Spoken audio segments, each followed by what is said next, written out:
Homeopathy का नाम सुनते से दो बात याद आती है। सबसे पहले बोलते हैं कि इसकी दवाई में कुछ खासा असर नहीं होता है, शक्कर की गोलियाँ रहती हैं। तो बस आपको मन की शांति के लिए आपको ये 4 डोज़ दे दिए जाते हैं, जो कि आप लेते हो और आपकी बीमारी ठीक हो जाती है और पूरी चीज़ साइकोलॉजिकल होती है, ऐसा। इस बात को आप थोड़ा-सा एक्सप्लेन करेंगे कि ये कैसे होता है? लोगों की मानसिकता में अब धीरे-धीरे चेंज आ रहा है, पर फिर भी अभी भी जिसके पास ज़्यादा पैसे हैं वो एलोपैथी के पास ही जाता है। दूसरी कैटेगरी ऑफ बीमारी ब्लड प्रेशर, डायबिटीज़, ये भी बहुत कॉमन है। तो इसका इलाज कैसे होता है होम्योपैथी में? अब मीठा ही एक डायबिटीज़ का कारण नहीं, कई बार जो है थायराइड है, ब्लड प्रेशर है, कई बार किडनी के कारण भी या डायबिटीज़ के कारण किडनी में गड़बड़ होती है। कि ग्लूटेन फ्री डाइट रखना बहुत ज़रूरी है। पर हम लोग बचपन से तो गेहूँ खा ही रहे थे और कभी ऐसा सोचा भी नहीं कि प्रॉब्लम हो सकती है। तो अब सडनली ये ग्लूटेन से भी प्रॉब्लम कैसे आपको लगी? प्लेटलेट अभी बहुत बढ़े हैं। कोरोना के बाद कई लोगों को कई तकलीफ़ें आई हैं और प्लेटलेट के अलावा भी कई लोगों को विटामिन डी और बी12 की डिफिशियंसी भी निकली है, जिसमें मरीज़ जाँच महंगी होती है तो कराना नहीं चाहता, और जो कराता है उसमें आप ये मान के चलो कि अगर 100% में अगर उसकी विटामिन डी और बी12 की जाँच कराइए तो 90% लोगों को विटामिन डी और बी12 की डिफिशियंसी निकली है। अब ना कुछ ऐसे खान-पान के कुछ नाम है, आप मुझे बताना है कि वो हमारी सेहत के लिए हानिकारक है कि ठीक है? जैसे अभी चल रहा है कि लैक्टोज़ इंटॉलरेंट, मतलब दूध से सबको बड़ी दिक्कत होती है। तो ये सही है कि लोगों को दूध अवॉइड करना चाहिए कि एक्चुअली वो फिट है?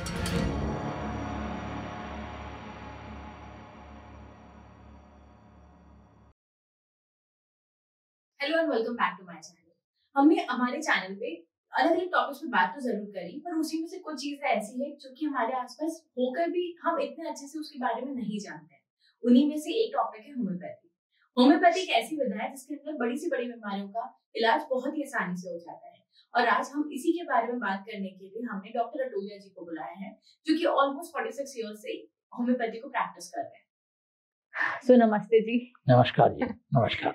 आपका जैसे थोड़ा-सा ब्रीफ इंट्रोडक्शन से अपन चालू करते हैं कि जी। आपके इतने सालों का एक्सपीरियंस आप 2 शब्दों में तो नहीं, मतलब जितने अच्छे से आप इलैबोरेट कर सकते हैं आप वैसे बताइए। फिर अपन आगे अपनी चर्चा करेंगे। मैं डॉक्टर रमेश अटोलिया के नाम से जाना जाता हूँ और इंदौर की छावनी में ही करीब 46 साल से कुसुम होम्यो क्लिनिक के नाम से मेडिकल शॉप भी है और क्लिनिक भी है। और होम्योपैथी के प्रति मेरा समर्पण शुरू से ही रहा और धीरे धीरे वो अपने आप में बढ़ता रहा। और हमारे इंदौर में होम्योपैथी को सबसे ज़्यादा चलन में लाने वाले मेरे गुरु डॉक्टर के.एल. मुखर्जी, जो सन 65 में भोपाल से यहाँ आए थे, और उन्होंने धीरे धीरे इंदौर में होम्योपैथी को पहचान दी। तो मैंने भी शुरुआत उनके साथ ही की और सन 78 में मैं फुल फ्लेज जो है छावनी में कुसुम होम्यो क्लिनिक के नाम से शुरू किया। मैंने पहले इंदौर में होम्योपैथी कॉलेज से डिग्री ली, डिप्लोमा लिया, और मेरे साथ में मेरी मिसेस डॉक्टर कुसुम अटोलिया ने भी मेरे साथ होम्योपैथ की, और हम दोनों जो है तब से होम्योपैथी क्लिनिक चला रहे हैं। और आज भी इस होम्योपैथी का को अ, इस 45 साल में धीरे धीरे उस टाइम तो कोई समझता नहीं था, अभी भी ऐसे उतने ज़्यादा लोग समझते नहीं हैं, पर फिर भी बहुत लोग बढ़ रहे हैं। और अब गांव में भी होम्योपैथी का चलन बढ़ा है, और कई क्षेत्र के जो बिल्कुल होम्योपैथी को मानते नहीं थे वो भी होम्योपैथी की तरफ आने लगे हैं, और धीरे धीरे होम्योपैथी का रुझान अब बढ़ता जा रहा है। होम्योपैथी का नाम सुनते से 2 बात याद आती है।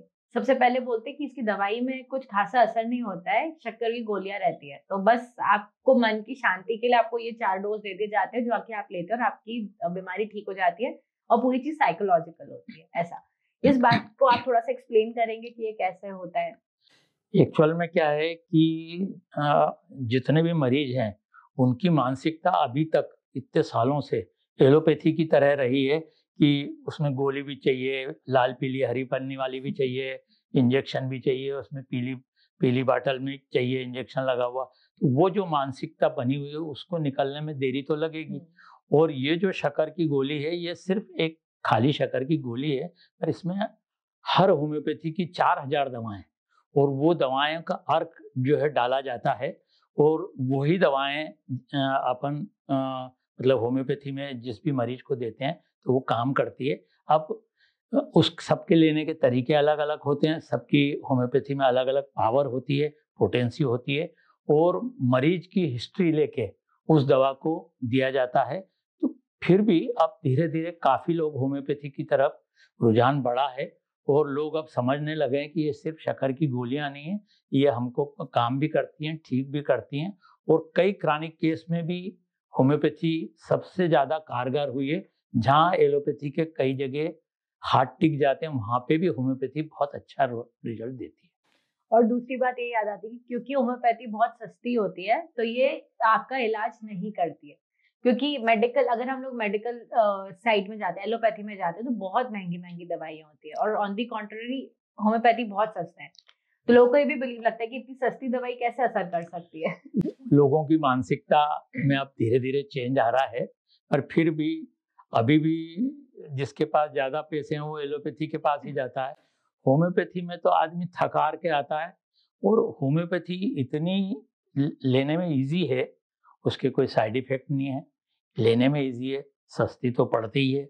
और ये जरूर है कि आज से 40 साल पहले होम्योपैथी लगभग लोगों के मन में ऐसी मानसिकता थी कि ये जब नई नई आई थी, यहाँ इंदौर में भी जैसे आई, तो लोग फ्री समझ के देते थे। और करीब करीब 150 होम्योपैथी के धर्मार्थ औषधालय चलते थे, जहाँ से दवाएं फ्री दी जाती थी, क्योंकि उस टाइम सस्ती भी रहती थी, और बड़े बड़े जो धर्मार्थ औषधालय को चलाने वाले जिनकी मानसिकता ऐसी थी कि हम कुछ कर जाएं, हमारा नाम हो, तो वो इस होम्योपैथिक औषधालय को चलाने के लिए फ्री में दवा देते थे। तो फ्री में दवा मिलने में एक आदमी की मानसिकता ये रहती कि फ्री की है, और जब भी उस टाइम जब कभी दवा लेने में आई, तो वास्तव में उस टाइम तो दवाएं बहुत सस्ती थी।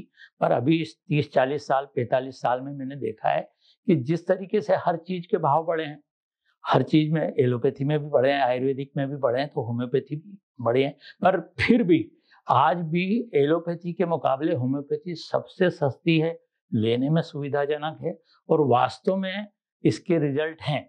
सवाल ये है कि जो भी मरीज इसको लेगा, उसकी वो उस दवा के प्रति अपना विश्वास बनाए रखे, और ईमानदारी से सही जगह पर पहुंचे, और सही ढंग से उसको ले। होम्योपैथी एक्चुअली असर कैसे करते हैं? अगर आप थोड़ा सा इसके पीछे का साइंस अगर एक्सप्लेन करेंगे तो वो आपको असर कैसे करती है? होम्योपैथी की हर दवा का असर, जो भी अपन ड्राप लें या गोली लें, तो वो जबान से चालू होता है।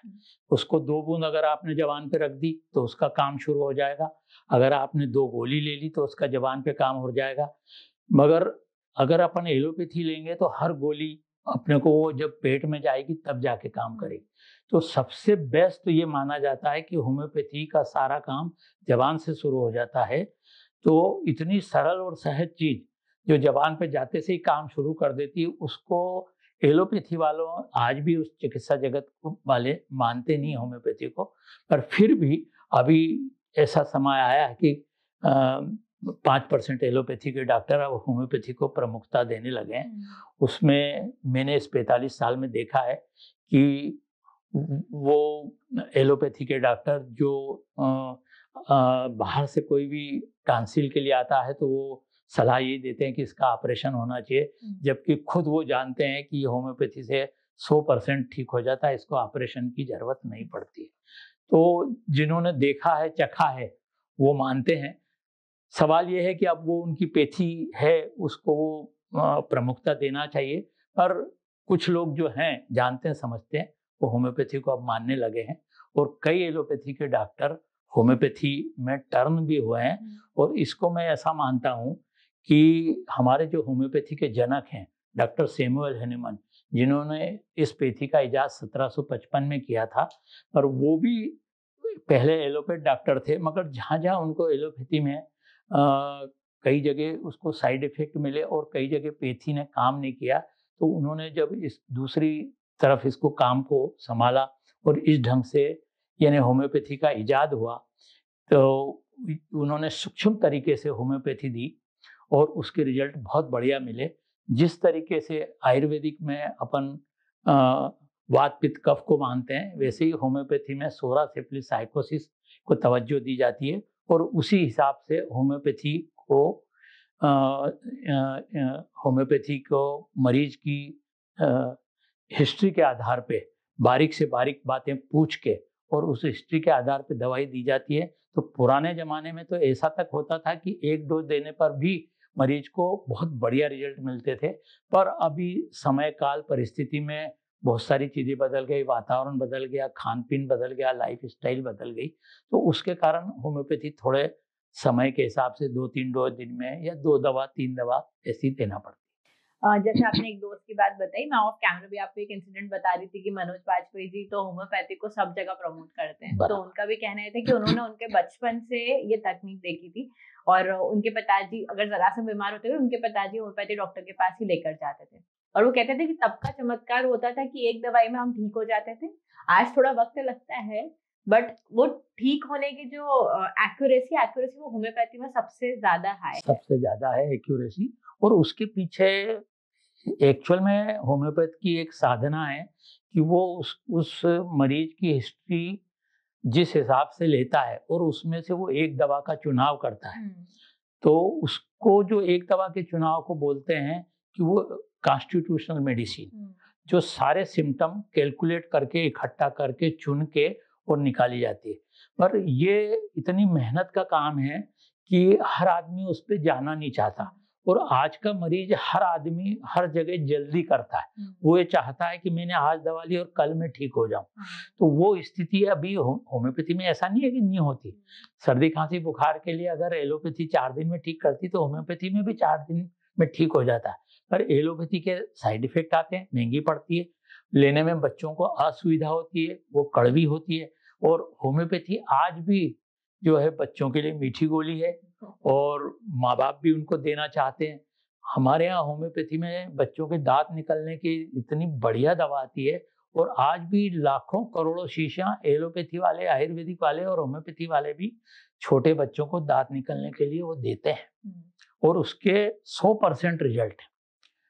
तो ऐसा कुछ भी नहीं है कि होम्योपैथी स्लो काम करती है, और होम्योपैथी भी फास्ट काम करती है। मगर सवाल ये है कि अब क्रॉनिक केस आया है, 10-10 साल 20-20 साल से आता है, तो उसको कुछ तो समय लगता है और अब लोग समझने भी लगे हैं तो उतना समय देते भी हैं, ऐसी बात नहीं है।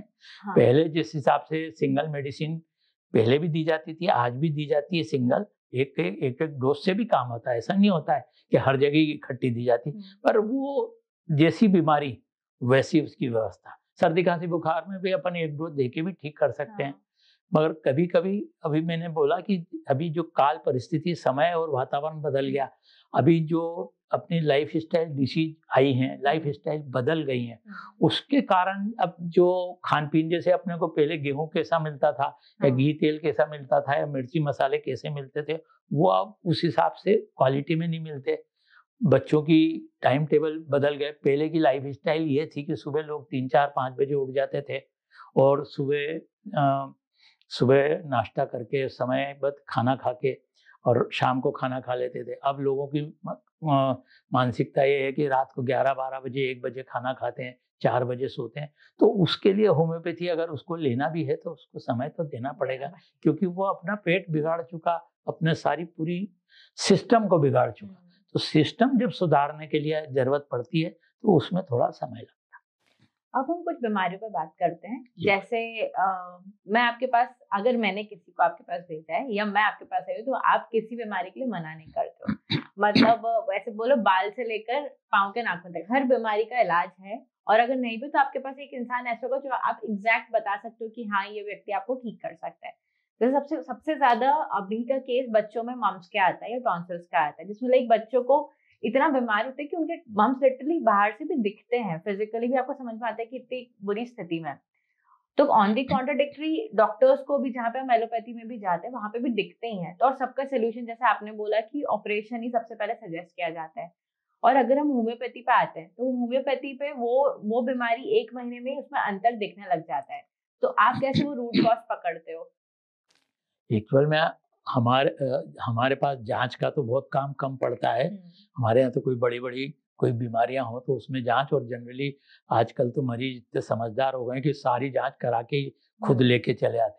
पर जैसे बच्चे के मम्स और टांसिल जैसे जो होते हैं, तो वो कई बार जो है कि बचपन में जिस तरीके से ठंडी चीजें दी गई या ठंडे प्रदेश के रहे, और हर आदमी के टांसिल नहीं बढ़ते या हर आदमी को मम्स नहीं होता, पर जो भी सारी बीमारी का रूट काज आज भी एलोपैथी तो नहीं मानती, मगर आयुर्वेद और होम्योपैथी तो ये मानती कि सारी बीमारी का रूट काज पेट होता है। तो जितना पेट को संभाला जाए।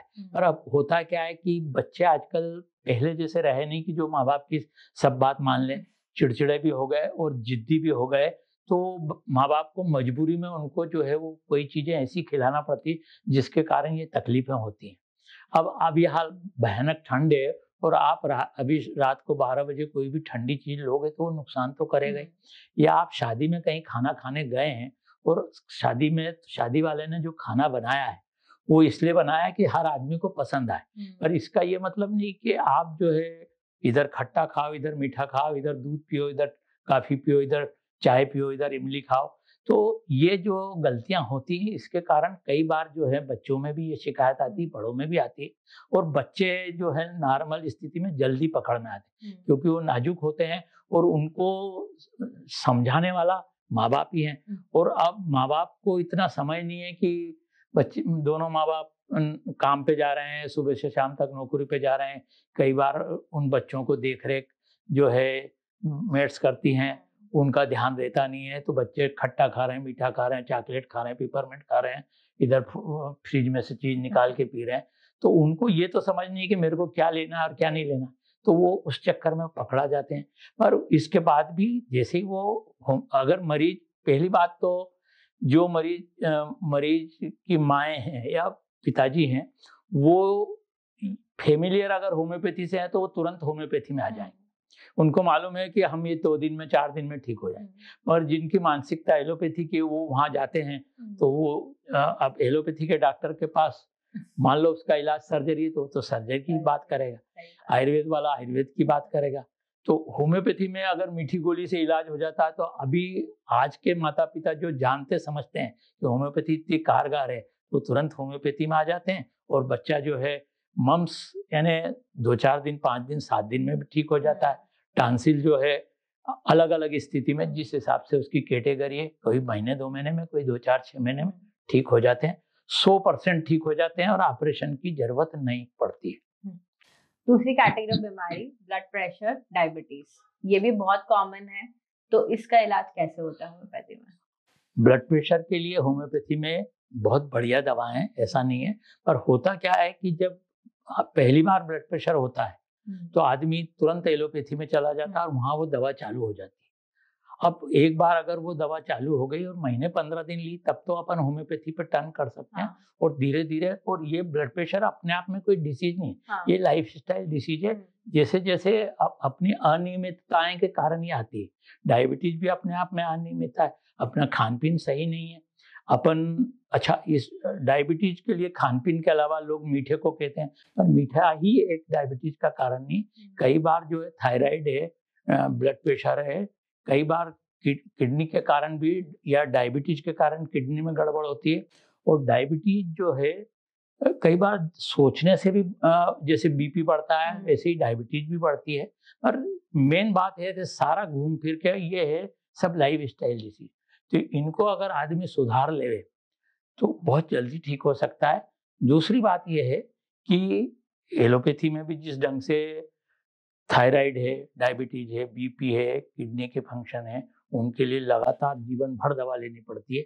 पर होम्योपैथी में अपन एकदम तो नहीं बोल सकते, पर अगर शुरुआत में कोई भी आदमी होम्योपैथी में बीपी या डायबिटीज या ब्लड प्रेशर या थायराइड के लिए आता है तो उसकी ठीक होने की गुंजाइश भी है और वो जल्दी से रिकवरी हो भी सकती है। मगर मेन घूम फिर के बात ये कि जो भी मरीज है वो ईमानदारी से होम्योपैथी पे विश्वास करके दवा ले। और अब तो कैंसर के केसेस में भी होम्योपैथी अच्छा काम करने लगी है, प्लास्टिक एनीमिया में भी लोग बहुत अच्छा काम करने लगे हैं।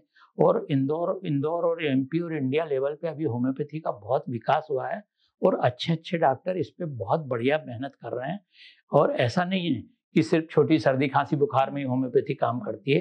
क्रॉनिक केस में होम्योपैथी को सर्वश्रेष्ठ कहा जा सकता है, सिर्फ समय लगता है, लेना पड़ती है। अब देखा जाए तो एलोपैथी भी क्रॉनिक केस में तो लेना ही पड़ती है। तो होम्योपैथी सहज, सरल और सस्ती, सुंदर और टिकाऊ, जिसके साइड इफेक्ट नहीं है। तो क्रॉनिक केस में अगर होम्योपैथी ज्यादा से ज्यादा अगर ली जाए तो उसके रिजल्ट बरकरार हैं, ऐसी बात नहीं है। तीसरी कैटेगरी होती है कैंसर्स, और जैसे भी प्लेटलेट्स की बहुत प्रॉब्लम हुई है कोरोना के बाद, तो वैसे भी बहुत ज्यादा होती है कि किसी के भी प्लेटलेट्स हाई हो सकते हैं, लो एकदम ड्रॉप होने लग जाते हैं। ये बहुत ही क्रॉनिकल प्रॉब्लम्स हैं, तो इसके लिए सोल्यूशन? प्लेटलेट अभी बहुत बड़े हैं। कोरोना के बाद कई लोगों को कई तकलीफें आई हैं, और प्लेटलेट के अलावा भी कई लोगों को विटामिन डी और B12 की डिफिशियंसी भी निकली है, जिसमें मरीज जांच महंगी होती है तो कराना नहीं चाहता, और जो कराता है उसमें आप ये मान के चलो कि अगर 100% ने अगर उसकी विटामिन डी और B12 की जांच कराई है तो 90% लोगों को विटामिन डी और B12 की डिफिशियंसी निकली है। उसकी अगर अपन पूर्ति कर लें तो बहुत जल्दी ठीक हो जाते हैं। रहा प्लेटलेट बढ़ने का, तो अब एलोपैथी में भी देखा जाए इलाज यही है कि आप हॉस्पिटलाइज हो जाओ, भर्ती हो जाओ। पर हमारे होम्योपैथी में ओनली सिंगल एक दवा है जिससे कई सैकड़ों लोगों के प्लेटलेट बिल्कुल नियमित हुए हैं। वैसे अब आयुर्वेदिक में या फल फूल के हिसाब से सबसे ज्यादा पपीता का यूज किया जाता है। तो घूम फिर के ये जितनी भी तकलीफें आती हैं, अब ये क्यों होती है, इस पे लोगों का ध्यान अब धीरे धीरे जाने लगा है। पर कोविड के बाद एक समस्या और बढ़ी है कि लोग दिन पे दिन आलसी होते जा रहे हैं, और वो आलसी होना उनके लिए नुकसानप्रद है। पहले हर आदमी कहीं पे भी कहीं खाना खाने जाते था तो बाहर निकलता था, रेस्टोरेंट में जाता था, समझ के बूझ के लेता था खाना। अब कौन सी चीज कहाँ से, किस रेस्टोरेंट से स्विगी के थ्रू आ रही है, और वो किस मानसिकता से आई है, और किस टाइम आई है, और कब की बनी और कितनी बासी है, तो दिन पे दिन उसका प्रभाव तो शरीर पे पड़ना ही पड़ना है। वो कोई भी आदमी चाहे एलोपैथी ले, आयुर्वेदिक ले या होम्योपैथी ले, बीमार तो होगा। इसलिए उसको सचेत रहना चाहिए अपनी लाइफ स्टाइल। मैं सबसे ज्यादा जोर होम्योपैथी दवा के साथ लाइफ स्टाइल को देता हूँ कि वो लाइफ स्टाइल को जितना ठीक रखेंगे, जितना अपनी नियमितता रखेंगे, जल्दी से जल्दी ठीक होंगे। इसमें अगर वो योगा प्राणायाम का भी अगर साथ में जोड़ें तो कोई बुराई नहीं, कहीं से कहीं तक नुकसान नहीं है। जल्दी उठें, जिस समय पे खाना खाएं, और जिस तरीके से शाम को देखा जाए तो दिनचर्या ऐसी होना चाहिए कि आदमी सूर्योदय से सूर्यास्त के पहले भोजन कर ले, तो इससे बढ़िया कोई बात नहीं होती। और उसकी सारी बीमारियों की जो जड़ है कि रात को 11 बजे, 12 बजे, 1 बजे खाना खा रहे हैं, 2 बजे, 3 बजे, 4 बजे सो रहे हैं, 12 बजे उठ रहे हैं, तो वो जो है वो स्थिति उतनी अच्छी नहीं है। मैं आज से 30 से 40 साल पहले एक नर्सिंग होम के डॉक्टर साहब आए मेरे पास। उन्होंने मेरे को ये नहीं बताया कि मैं नर्सिंग होम चलाता हूँ, और वो बोले मेरे को मेरे पेट की तकलीफ है और ऐसी ऐसी बात। मैंने उनसे पूरी बात सुनी, समझी। तो उनकी दिनचर्या ये थी कि मैं सुबह 11 बजे सो के उठता हूँ, 12-1 बजे जो है मैं नाश्ता करता हूँ, 4 बजे खाना खाता हूँ, फिर रात को 12-1 बजे खाना खा के 2 बजे सोता हूँ। तो मैंने कहा जिस हिसाब से आपकी जो लाइफ स्टाइल है उसको या तो आप चेंज कर लें, और नहीं तो आप होम्योपैथी नहीं लें, जो चल रहा है वो लें। मेरे से वो नाराज होके गए कि बोले आप दवा नहीं दे रहे हो। मैंने कहा साहब, ये जो आपकी स्थिति, ये रात जो बनी है सोने के लिए बनी, और आप इसका जो है दुरुपयोग कर रहे हो। आप जो है दिन में जो सारी दुनिया सूर्योदय के बाद और सूर्यास्त तक, पुराने जमाने में जितने भी लोग गांव में रहते थे वो क्यों ठीक रहते थे? उनकी लाइफ स्टाइल इतनी बढ़िया थी। सुबह 3-4 बजे उठते थे, योगा प्राणायाम करते थे, हल चलाते थे, पानी कुएं से पानी खींचते थे, योगा प्राणायाम करे या नहीं करे पैदल चलते थे, समय पे खाना खा लेते थे। वहाँ लाइट नहीं होता था, शाम को 7 बजे 6 बजे पहले खाना खा लेते। आप देखो, आपने कभी सुना उनको इतनी सारी बीमारियां होते हुए? और आज कितनी बीमारियां हैं। आज चाहे जितना बड़ा करोड़पति हो, उसका खाना क्या हो गया, 1 रोटी 2 रोटी, और पुराने जमाना का किसान 5 से 10 रोटी खाता था और उसको कोई तकलीफ नहीं होती थी। और अब जो है वो आप समय के साथ जो चल नहीं रहे हो, उस हिसाब से जो है आप नई नई बीमारियां भी ला रहे हो। और पहले इतनी बीमारी थी कहाँ? ये सब जो है कैंसर और ये सब चीजें, डायबिटीज या टीबी है, जो चीजें ये सब अभी सामने आ रही हैं। ये बात जरूर है कि अब जांच भी बहुत हुई है। अब जांचें, पहले जमाने में इतनी जांच भी नहीं थी, लेबोरेटरी नहीं थी, पर उसका सही सदुपयोग होवे जांचों का, दुरुपयोग नहीं होवे तो ज्यादा अच्छा है। तब जरूरत भी नहीं थी जांचों की, इसलिए लैबोरेटरी नहीं थी। पहले इतनी लेबोरेटरी भी नहीं थी और लोगों ने इतना जांच भी नहीं कराते थे।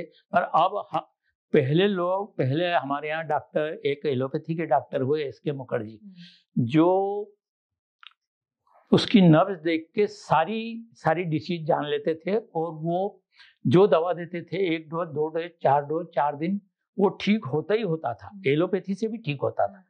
मगर अब जो है नब्ज जो नाड़ी देखने वाले बहुत कम रह गए हैं, गिनती के। और आज जितने भी एलोपैथी डॉक्टर हैं, नब्ज और नाड़ी पे उनका ध्यान कम है और वो सारा ध्यान उनका जांचों पे है। और इतनी महंगी महंगी जांच कराने के बाद कई बार निष्कर्ष नहीं निकाल पाते। तो होना ये चाहिए कि कम से कम इतना तो वो करें कि गरीब आदमी का ध्यान रखें कि भाई उसको इतनी महंगी जांच की जरूरत नहीं है, और थोड़ा अपने हिसाब से देख के कि भाई इस हिसाब से ये अपने ज्ञान का सदुपयोग, आज MBBS MD MS सब करते हैं। हाँ। तो उसके ज्ञान का सदुपयोग करके कम से कम गरीब आदमी के लिए थोड़ा सा उस पेथी को संभाल के रखें, या कम से कम दवाओं में उनको ठीक करें।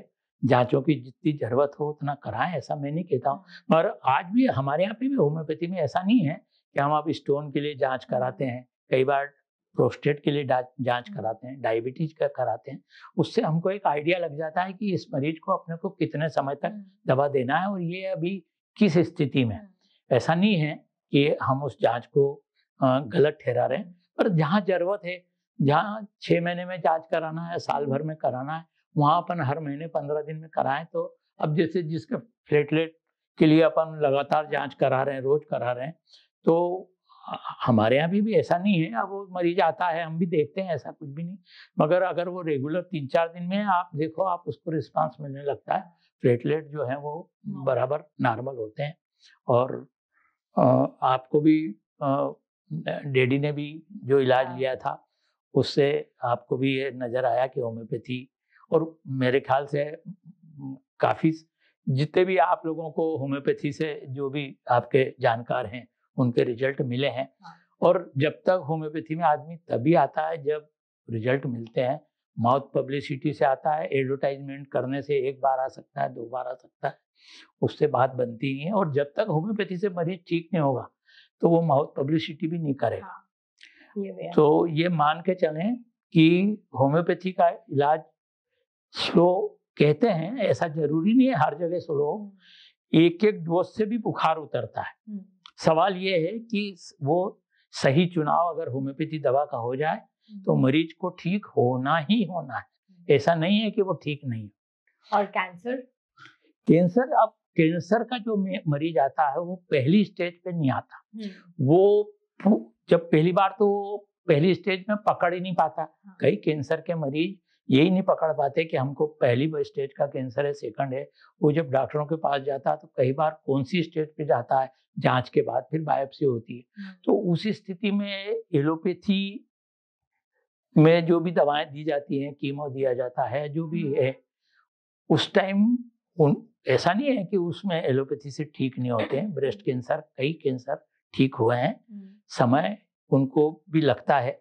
मगर वो जब एलोपैथी वाले कई बार कह देते हैं कि भैया अब ये मरीज 15 दिन का है, तो होम्योपैथी में आदमी वो आता है कि साहब आप मेरे को ठीक करो।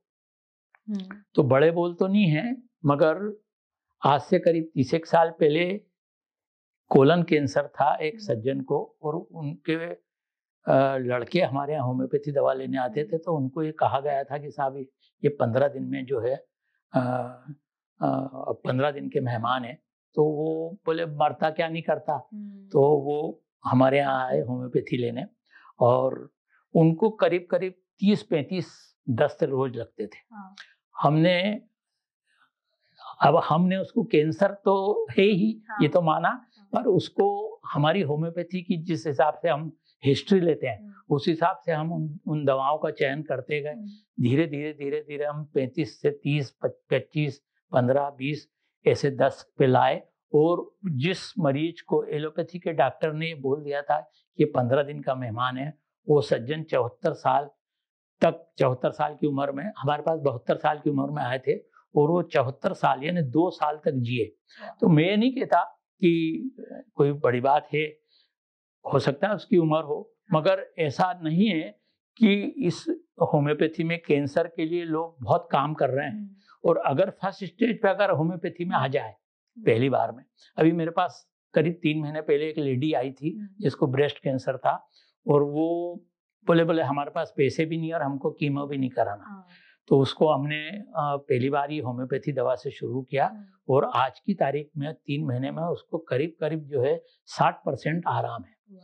तो ऐसा नहीं है कि होम्योपैथी काम नहीं करती, होम्योपैथी भी काम करती है। सवाल ये है कि वो किस समय पे आता है। फर्स्ट जल्दी से जल्दी आएगा तो संभावना उसकी ठीक होने की ज्यादा है।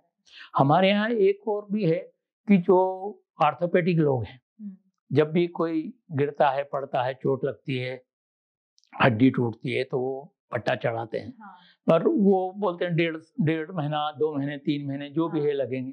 पर अगर शुरुआत में वो पट्टा चढ़ा के अगर होम्योपैथी में आ जाए तो आज भी जो है वो 6 हफ्ते की जगह 5 हफ्ते में उसका पट्टा उतर सकता है। और सिर्फ 2 दवाएं दी जाती हैं जो बहुत फेमस हैं।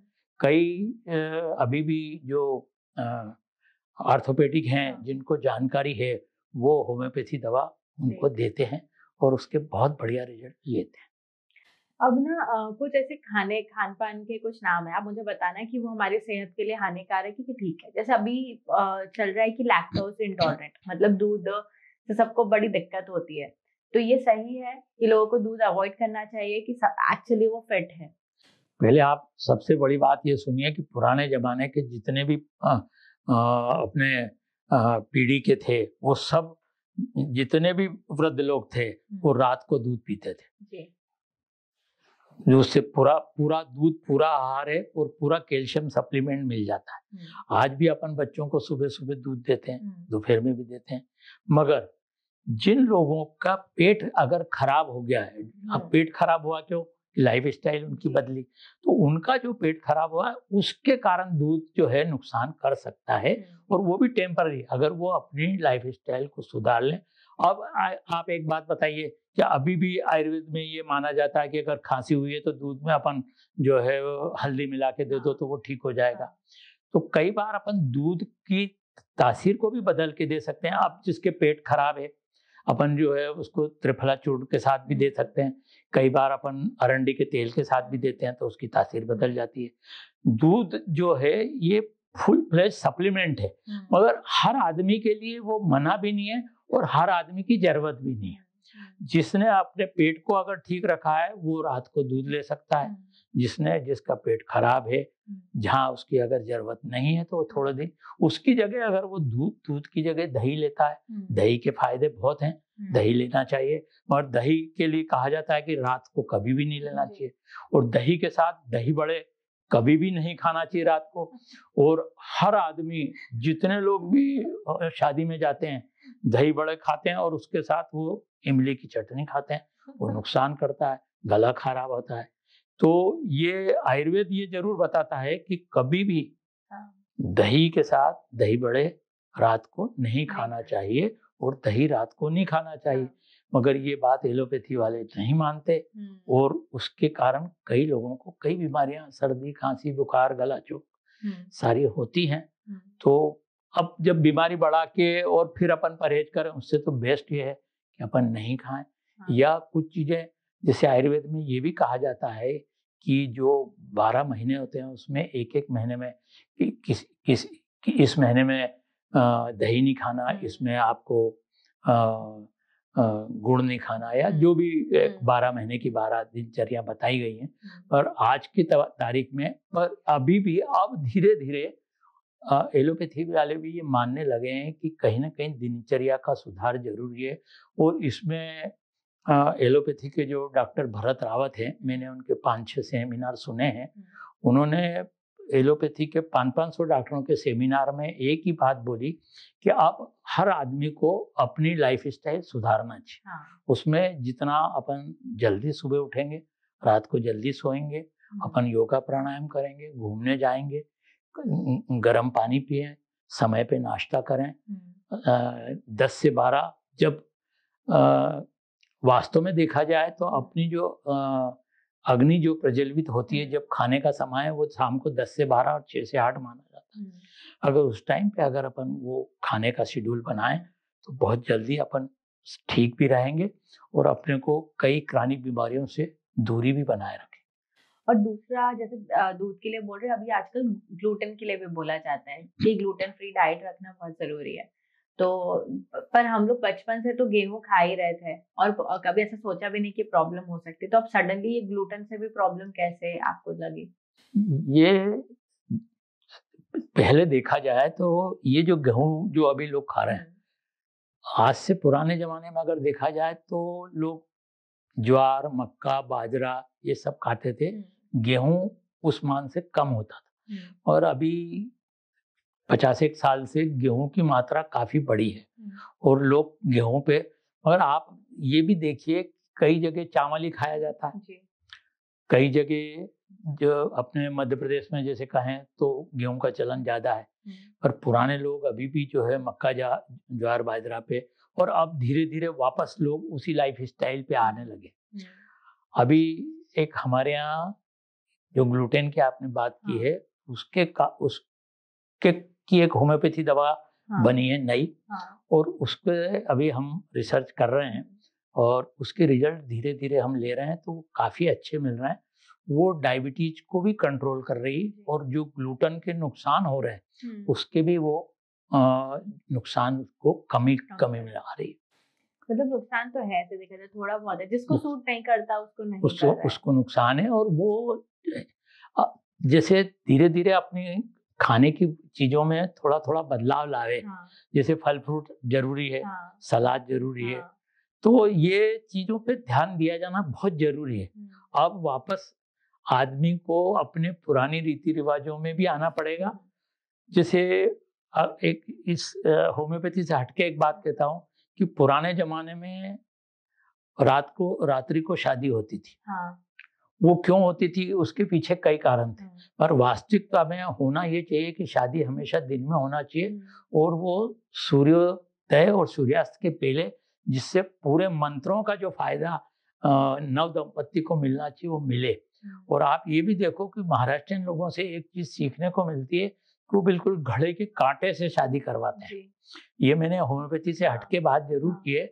और जो वास्तविक फायदा है शादी के मंत्र पढ़ने का, जब आपने मुहूर्त शास्त्र को लिया है तो उस मुहूर्त शास्त्र का फायदा लेना चाहिए और समयबद्ध शादी समय के साथ होना चाहिए।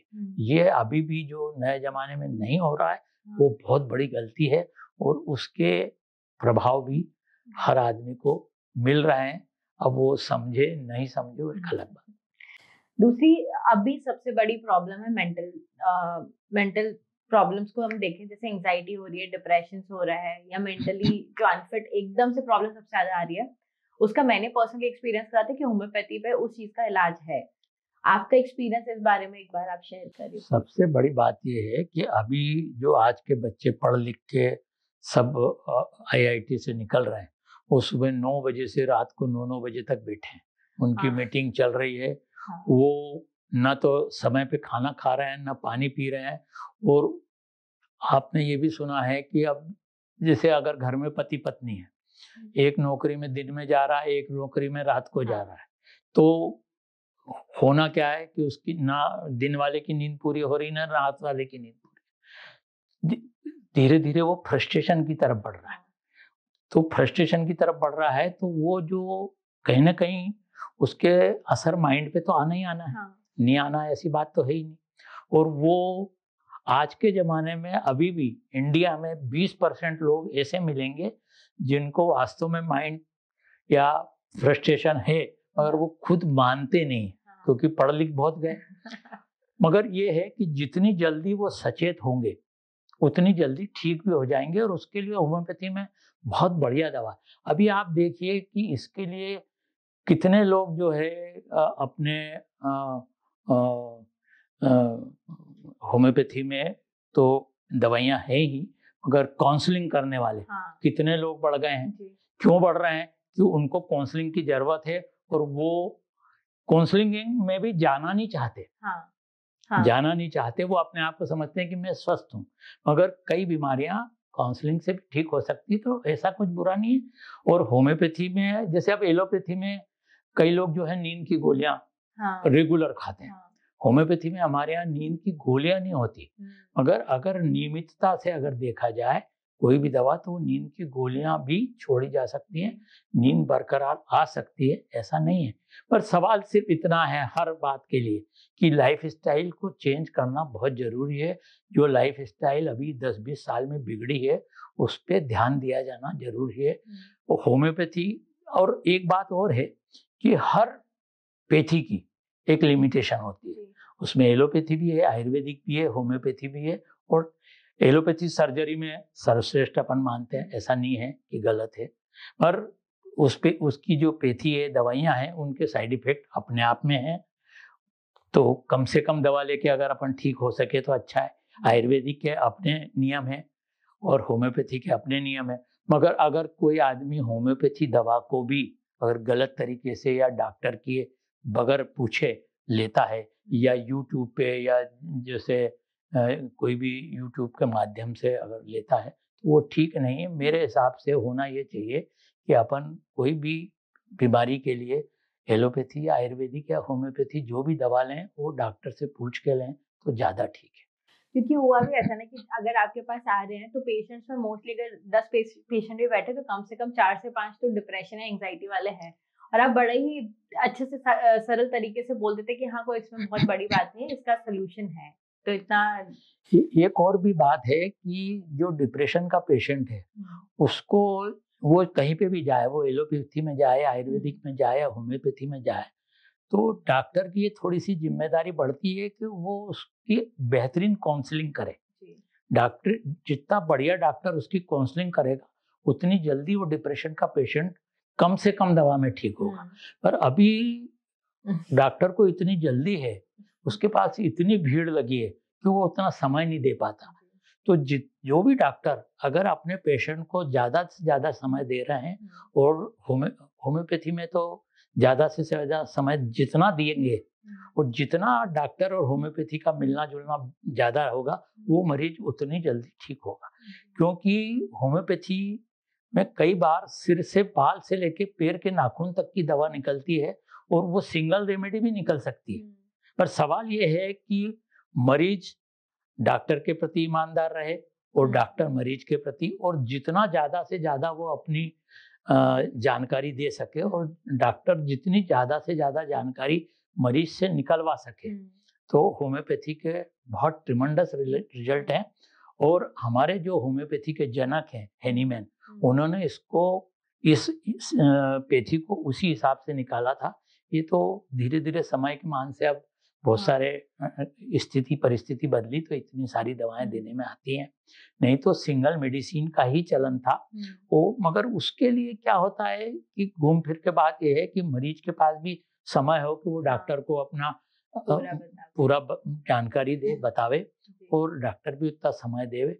अभी हमारे बम्बई में एक डॉक्टर हैं, डॉक्टर शंकरन, वो एक दवा निकालते हैं, मगर उसके लिए उनके 3-4 डॉक्टरों की टीम रहती है। वो पूरी हिस्ट्री लेती है, एलोपैथी के हिसाब से, आयुर्वेदिक के हिसाब से, होम्योपैथी के हिसाब से, और फिर वो एक सिम्टम पकड़ के और दवा देते हैं और मरीज ठीक होता है। उनके पिताजी एक पी शंकरन बम्बई में थे, वो फर्स्ट फ्लोर पे बैठते थे। और सामने से एक महिला उस टाइम करीब 30-40 साल पहले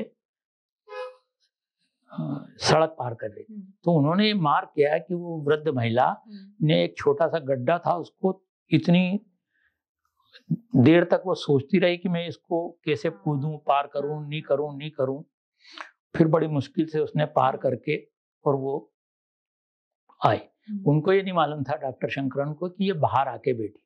जैसे ही वो उनके चेम्बर में आई, उन्होंने उससे एक शब्द भी नहीं पूछा, उसको सिर्फ एक डोज दिया और वो ठीक हो गई।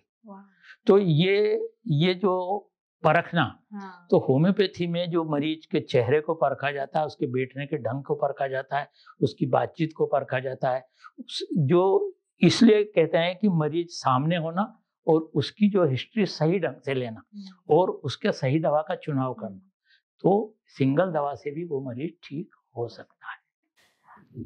अभी जैसे अपन ने बीमारियों की बात करी, एक और सबसे ज्यादा प्रॉब्लम देखी जा रही है एक्नेस को लेकर। एक तो टीनेज एक्ने होते हैं, पर साथ ही साथ अभी 30 के बाद जैसे अडल्ट एक्ने बोलते हैं, वो बहुत हो रहा है। और उसके सोल्यूशंस क्या, क्योंकि वो अडल्ट एक्ने मैंने भी फेस करा मेरी लाइफ में, मतलब पूरे बचपन से लेकर अभी तक मेरे को कभी ऐसे एक्ने की प्रॉब्लम नहीं हुई, बट आफ्टर माई 30s वो चीज का इशू होने लग गया, एंड स्पेशली फीमेल्स में ज्यादा हो रहा है एडल्ट एक्ने। तो ये दोनों सेगमेंट्स में आप प्लीज बताइए। ये हमारे होम्योपैथी में तो इसको स्किन प्रॉब्लम में ही माना जाता है। अब स्किन के नाम अलग अलग हैं, जैसे कोई एक्जिमा कह देता है, कोई एक्ने कह देता है, कोई सोराइसिस कह देता है, कोई खुजली की बीमारी कह देता है। पर ये एक्चुअल में देखा जाए तो होम्योपैथी में 100% इनके ठीक होने की गुंजाइश रहती है। सोराइसिस हो, एक्जिमा हो, एलोपैथी में इसमें बीमारी को जब दवा लेते हैं तो वो दब जाती है और होम्योपैथी से पूरी ठीक हो जाती है। पर इसमें भी मैं ऐसा मानता हूँ कि जितना इस बीमारी के जितने भी मरीज आते हैं उनको अपने लीवर पे ध्यान देना चाहिए। जितना लीवर बढ़िया होगा उतनी जल्दी ये रिकवरी फास्ट होगी। तो उसमें पानी ज़्यादा से ज़्यादा पिएं। और इसमें एलोपैथी में लीवर की दवाएं अभी तो आ गई हैं, पर होम्योपैथी में लीवर की बहुत अच्छी दवाएं, आयुर्वेदिक की अच्छी दवाएं। तो जितना अपन लीवर को एक्टिवेट करेंगे, जितना अपन फिर घूम फिर के बात कोई आई कि लाइफ स्टाइल को सही करेंगे, उतनी जल्दी एक्ने ठीक हो जाएंगे। और जितनी भी कम उम्र की बच्चियां हैं जिनको एक्ने की प्रॉब्लम है, कई बच्चियों को मेंसेस की प्रॉब्लम भी आती है और पीसीओडी, पीसीएस भी आता है। तो मेरा ऐसा कहना है कि वो अपनी अगर लाइफ स्टाइल थोड़ी सी सुधार लें तो बहुत जल्दी उनके एक्ने भी ठीक हो जाते हैं, और कोई स्किन प्रॉब्लम है तो भी ठीक हो जाती है। और एक चीज मैं और कहना चाहता हूँ कि अभी खान पीन के कारण कई बार लोगों को पथरी की समस्याएं भी आ रही हैं। तो जो कैल्शियम की पथरी बनती है वो होम्योपैथी से डिजॉल्व हो जाती है। सवाल उसमें डिजॉल्व होने के बाद भी कई बार उसको दोबारा होने की गुंजाइश रहती है। तो जिस भी मरीज को अगर पथरी हुई है तो वो अपने खाने पीने का अगर ध्यान रखेगा तो दोबारा उसकी पथरी नहीं बनेगी। और होम्योपैथी की पहचान जो बनी है वो है कि पथरी का कई बार ऑपरेशन की जरूरत नहीं पड़ती। स्किन प्रॉब्लम में होम्योपैथी से मरीज ठीक हो जाता है। पाइल्स के लिए कई बार लोगों को ऑपरेशन के लिए बोला जाता है, तो वो भी होम्योपैथी से ठीक हुए हैं। और टांसिल होम्योपैथी से ठीक हुए हैं। सिर के बाल, अभी हेयर फॉलिंग की बहुत शिकायत आ रही है, तो उसमें कई लोगों को जो बोरिंग का पानी पीते हैं या उसके नहाने से उससे भी वो हेयर फॉलिंग की शिकायत बढ़ी है। और जो ज़्यादा सोचते हैं, जिनकी नींद गड़बड़ है, जो ज़्यादा स्ट्रेस में है, उसके कारण भी उनको ये शिकायत है। तो इस तरीके से अगर वो होम्योपैथी में थोड़ा समय देवें, होम्योपैथी का इलाज लेवें, तो वो सब चीज़ें ठीक होती हैं, ऐसी कोई बात नहीं है। और देखा जाए तो एलोपैथी की तो ब्रांच में अलग अलग डॉक्टर हो गए कि ये मेरी ब्रांच है, ये लेडीज़ के लिए, ये बच्चों के लिए, ये स्किन के लिए, ये स्टोन के लिए, ये मेंटल के लिए। पर आज एक होम्योपैथी डॉक्टर जो है हर ब्रांच का काम इकल्ला करता है और वो बढ़िया रिजल्ट दे रहा है, इसमें दो मत नहीं है। सवाल ये है कि थोड़ा सा मरीज को धैर्य चाहिए और डॉक्टर को भी धैर्य चाहिए। वो ईमानदारी से अगर मरीज दवा लेगा, मरीज ठीक होएगा। और होम्योपैथी डॉक्टर भी, कई बार हो सकता है होम्योपैथी डॉक्टर से भी गलती हो सकती है या दवा देने में चूक हो सकती है, तो वो दोबारा जो भी है उसकी हिस्ट्री पे ज़्यादा ध्यान दे। 1 महीने, 2 महीने, 3 महीने में कोई भी मरीज जो है, रिजल्ट पहले महीने में भी मिल जाते हैं, कई बार पहले महीने में नहीं मिले, दूसरे महीने में मिल जाते हैं। जहाँ तक क्रॉनिक केस है उसमें तो समय देना पड़ता है, और क्रॉनिक केस के लिए होम्योपैथी को मानना चाहिए। जो मानता है वो बहुत जल्दी ठीक होता है। तो अगर हम इस चर्चा को कंक्लूड करें तो बेसिक चीज ये है कि दो तरीके से कर सकते हैं कंक्लूड, कि एक तो लाइफस्टाइल को आपको सुधारना है, उठने का टाइम जरूरी है, वर्कआउट करना, दिनचर्या को अच्छे से बिताना और सही वक्त पे सोना, खाना सही वक्त पे खाना मोस्ट इम्पोर्टेंटली। और दूसरा कि जैसे आपको बीमारी का पता चले तो आप सबसे पहले होम्योपैथी के पास आए और वहां से इलाज कराएं, तो आई थिंक उसका सोल्यूशन आपको जल्दी मिलेगा। मेरा ये मानना है कि जितने भी लोग आज के ज़माने में जो होम्योपैथी से जुड़े हुए हैं, आप देखिए कि उनको कम से कम एलोपैथी की दवा लेने की ज़रूरत पड़ती है, वो होम्योपैथी की दवाओं से ठीक हो जाते हैं। तो ऐसा क्यों नहीं हो सकता कि एलोपैथी वाला अगर दवा लेता है और अगर वो होम्योपैथी की तरफ टर्न हो तो क्यों नहीं ठीक होगा? जरूर होगा।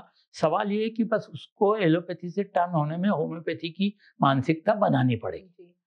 क्योंकि होम्योपैथी वाला, जैसे मेरे घर में 45 साल से होम्योपैथी, मैं ऐसा नहीं कहता कि एलोपैथी खराब है या एलोपैथी को नहीं लेना चाहिए, पर अगर हमारा काम होम्योपैथी से हो रहा है, होम्योपैथी से ठीक हो रहा है, तो क्यों नहीं लें?